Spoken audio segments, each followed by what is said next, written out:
तो स्वागत है आपका एक और धमाकेदार वायरल वीडियो में। तो आज की इस वीडियो में हम आपके लिए लेकर आए हैं कक्षा 10वीं वार्षिक परीक्षा पेपर 2024-25 विषय आपका जो है हिंदी होने वाला है, जो कि आपका 25 फरवरी को है। पूरा का पूरा रियल पेपर आपका होने वाला है। यही पेपर आपको जो है अपने फाइनल एग्जाम में देखने को मिलेगा। अगर आप भी कक्षा 10वीं में पढ़ते हैं और आप इस साल जो है बोर्ड की परीक्षा देने वाले हैं तो ये वीडियो आपके लिए बहुत ही महत्वपूर्ण होने वाली है। तो इस वीडियो को आप ध्यान से अवश्य देखिए। अगर आपने अभी तक इस वीडियो को लाइक नहीं किया तो वीडियो को लाइक कर दें और साथ ही चैनल को भी सब्सक्राइब कर दें, जिससे आने वाली वीडियो की और भी नोटिफिकेशन आप तक सबसे पहले पहुंच सकेगी। तो चलिए वीडियो को शुरू करते हैं। आपके लिए जो परीक्षा करने के लिए समय दिया जाएगा वो आपका 3 घंटे का रहेगा और आपका जो पेपर होने वाला है वो आपका 75 नंबर का रहेगा। और आपके पेपर में जो टोटल क्वेश्चन रहेंगे वो 23 क्वेश्चन रहेंगे और आपका जो सेट है वो भी होने वाला है। पेपर के नीचे आपको यहाँ पर कुछ निर्देश देखने को मिलेंगे। अगर हम आपको निर्देश पढ़कर बताते हैं तो वीडियो काफ़ी लंबी हो जाएगी। प्रश्न नंबर 1 से आपको जो है सही विकल्प चुनकर लिखना है। पहला प्रश्न हमारा, प्रगतिवादी कवि हैं। तो आपको यहाँ पर 4 ऑप्शन देखने को मिलेंगे, आ, बा, सा और दा। पहला है मुक्ति बोध, दूसरा है सुमित्रा नंदन पंत, तीसरा है नरेश मेहता और चौथा है जगमोहन। तो पहले प्रश्न का हमारा जो आंसर है वो आपका हो जाएगा नरेश मेहता, इसका करेक्ट आंसर हो जाएगा। दूसरा प्रश्न हमारा, नेताजी की प्रतिमा की ऊंचाई थी 2 फुट, 5 फुट, 3 फुट या फिर 10 फुट। तो दूसरे प्रश्न का हमारा जो आंसर है वो आपका हो जाएगा 2 फुट, इसका करेक्ट आंसर हो जाएगा। अगर आप 2 पर लगाती हैं तो आपका 1 नंबर पक्का है। तीसरा प्रश्न हमारा, कलम का जादूगर किसे कहा जाता है? राम वृक्ष बैनीपुरी को, आज्ञे, स्वयं प्रकाश या फिर नागार्जुन को। तो तीसरे प्रश्न का हमारा जो आंसर है वो आपका हो जाएगा राम वृक्ष बैनीपुरी को। चौथा प्रश्न हमारा, सूर सारावली के कवि का नाम है? सूरदास, कबीरदास, मैथिली चरण गुप्त, नागार्जुन। तो चौथे प्रश्न का हमारा जो आंसर है वो आपका अवाला हो जाएगा, सूरदास इसका करेक्ट आंसर हो जाएगा। पांचवा प्रश्न हमारा, कवि निराला का जन्म हुआ था सन 1904 में, 1900 में, 1899 या फिर 1888 में। तो इसका जो आंसर होने वाला है वो आपका सवाला हो जाएगा 1899। और छठवां प्रश्न हमारा, कुहासा का अर्थ है? कंबल, कोहरा, सन्नाटा या फिर सहारा। तो छठवें प्रश्न का हमारा जो आंसर होने वाला है वो आपका हो जाएगा बवाला, कोहरा इसका करेक्ट आंसर हो जाएगा। इसके बाद में प्रश्न नंबर 2 में आपको जो है रेगिस्तानों की पूर्ति करना है। यहाँ पर आपको ऑप्शन देखने को मिलेंगे। पहला है, अर्थ की दृष्टि से वाक्य के डैश प्रकार हैं 5, 7 या फिर 8। तो पहली खाली स्थान में आपको क्या भर देना है? 8 आपको भर देना है। अगर आप 8 भरते हैं तो आपका 1 नंबर पक्का हो जाएगा। नेक्स्ट प्रश्न हमारा, छंद के डैश प्रकार हैं 2, 3 या फिर 4।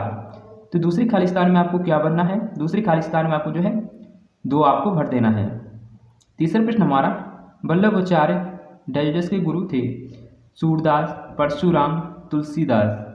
तो तीसरे खाली स्थान में आपको क्या भर देना है? सूरदास आपको इसमें भर देना है। चौथा प्रश्न हमारा, दोहा छंद की प्रथम एवं तृतीय पंक्ति में डैश मात्राएं होती हैं 11, 11, 13, 13 या फिर 14, 14। तो इसका जो आंसर होने वाला है चौथे वाले का वो आपका हो जाएगा 13, 13 करेक्ट आंसर हो जाएगा। पांचवा प्रश्न हमारा, रस के डैश अंग हैं 2, 4 या फिर 6। तो इसका जो आंसर होने वाला है पांचवें वाले का वो आपका 4 हो जाएगा। छठवां प्रश्न हमारा, आधुनिक हिंदी कविता का प्रारंभ संवत डैश से माना जाता है 1900, 1901 या फिर 2000। तो इसका जो आंसर है वो आपका हो जाएगा 1900, इसका करेक्ट आंसर हो जाएगा। इसके बाद में प्रश्न नंबर 3 से आपको सही जोड़ी का मिलान करके लिखना है।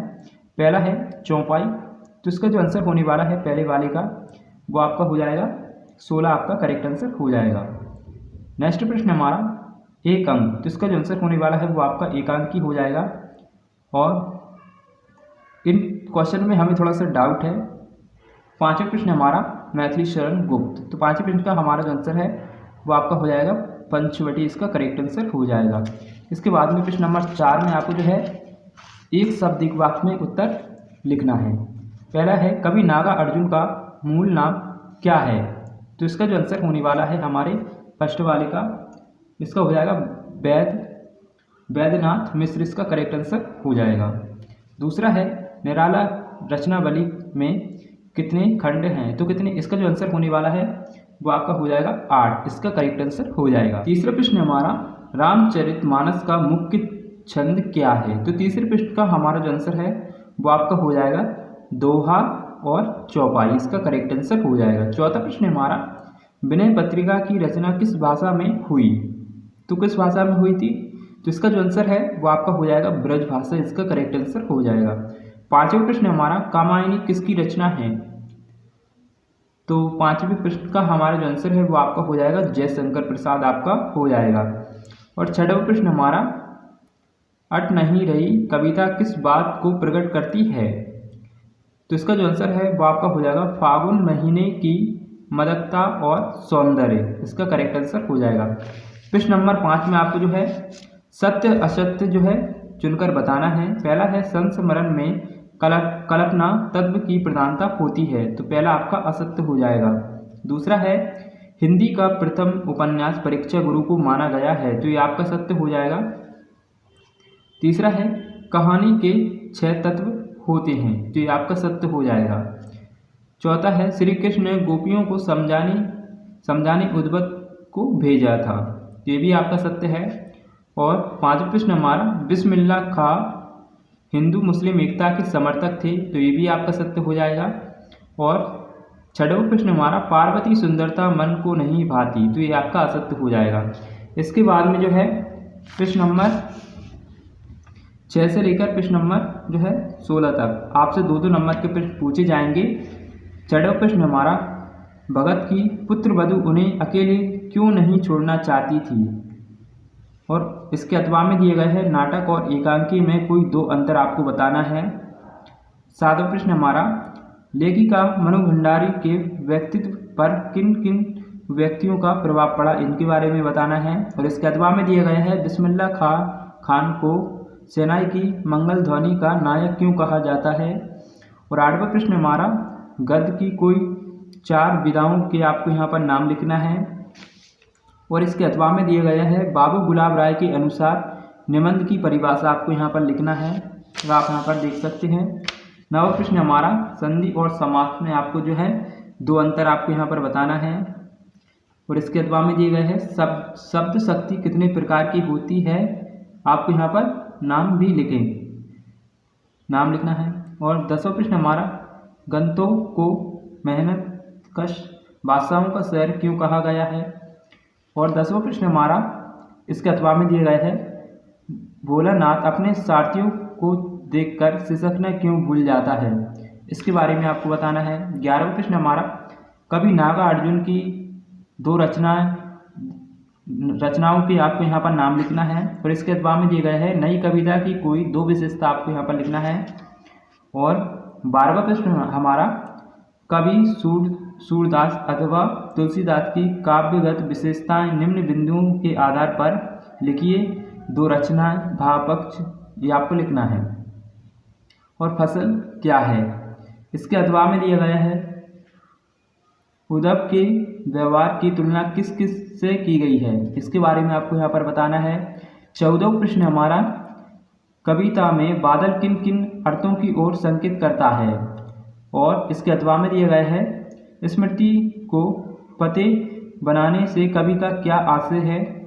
15वां प्रश्न हमारा, काव्य की परिभाषा आपको यहाँ पर लिखना है। और इसके अथवा में दिए गए हैं, पुनरुक्ति प्रकाश अलंकार की परिभाषा और उदाहरण आपको यहाँ पर लिखना है। और आप यहाँ पर देख सकते हैं 16वां प्रश्न हमारा, रस किसे कहते हैं। और इसके अथवा में दिया गया है, चौपाई छंद की परिभाषा और एक उदाहरण सहित आपको इसमें लिखना है। 17वां प्रश्न हमारा, राम वृक्ष बैनीपुरी अथवा यतेंद्र मिश्र का साहित्यिक परिचय निम्न बिंदुओं के आधार पर लिखना है, 2 रचना आपको लिखना है और भाषा शैली आपको लिखना है। और 18वां प्रश्न हमारा, निम्नलिखित गद्यांश की प्रसंग वाक्य आपको यहाँ पर करना है, आप यहाँ पर देख सकते हैं। और 19वां प्रश्न हमारा, अनुशासन का महत्व विषय पर एक आपको अनुच्छेद लिखना है, जो कि आपका 3 नंबर का होने वाला है।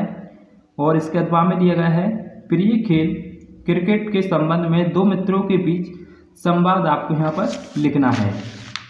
20वां प्रश्न हमारा, निम्नलिखित पद्यांश की प्रसंग वाक्य आपको यहाँ पर करना है। और इसके अथवा में दिया गया है जिसके अरुण कपोलों की मतबली सुंदर छाया में, ये आपके अथवा में दिया गया है।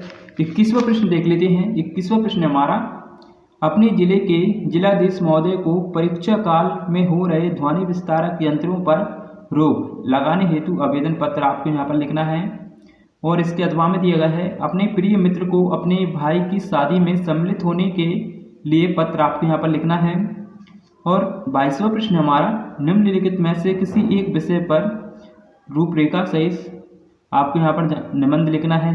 आप यहाँ पर देख सकते हैं, मेरा प्रिय खेल, विज्ञान के बढ़ते चरण, वृक्षारोपण, वर्तमान समय में कंप्यूटर की उपयोगिता, और 5वां है साहित्य और समाज। और आप यहाँ पर देख सकते हैं 23वां प्रश्न हमारा, निम्नलिखित अपठित गद्यांश अथवा काव्यांश को पढ़कर नीचे दिए गए प्रश्नों के उत्तर आपको यहाँ पर लिखना है। और दोस्तों ये सिर्फ आपका एक मॉडल पेपर होने वाला है, लेकिन आपके फाइनल पेपर के लिए बहुत ही इम्पोर्टेंट होने वाला है। इसमें से आपके फाइनल एग्जाम में बहुत सारे क्वेश्चन आने वाले हैं, तो इस पेपर की आप अच्छे से तैयारी कर जाइए। और आप हमें कमेंट करके अवश्य बताएं कि आपको इसमें से कितना पेपर आ चुका है। मिलते हैं एक और ऐसी इंटरेस्टिंग वीडियो के साथ।